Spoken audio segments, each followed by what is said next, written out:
Здравейте! Сега ще ви демонстрирам Bluetooth вариантът примка. Това е предавателят при него.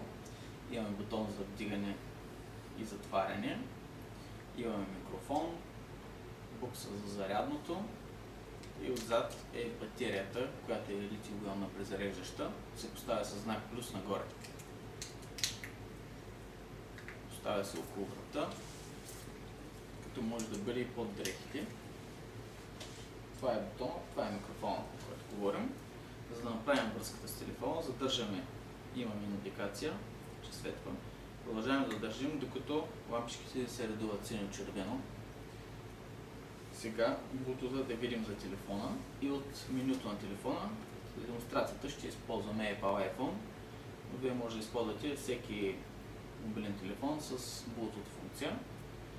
От менюто Bluetooth намираме други устройства.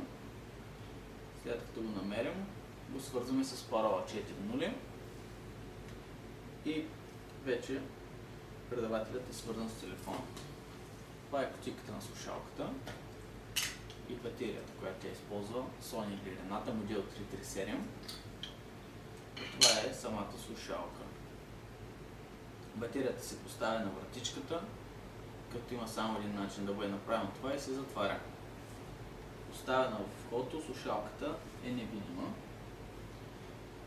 и след като сме ги свързали, комплектът е готов за работа. Ако имате входящо повикване, вдигате от бутона, чувате през слушалката и говорите на микрофона. Или при натискане набирате последният набран номер.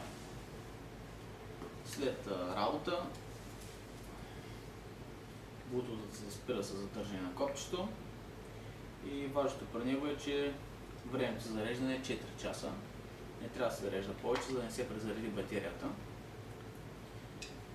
След работа изваждате и слушалката с ръка, ако не с пинцетата, която е в комплекта. Почиствате слушалката, за да не попада мръсотия от трупчета отпред и ушна кал, което я поврежда и запушва. Отваряте вратичката, за да не се изтощава батерията и я прибирате в кутийката.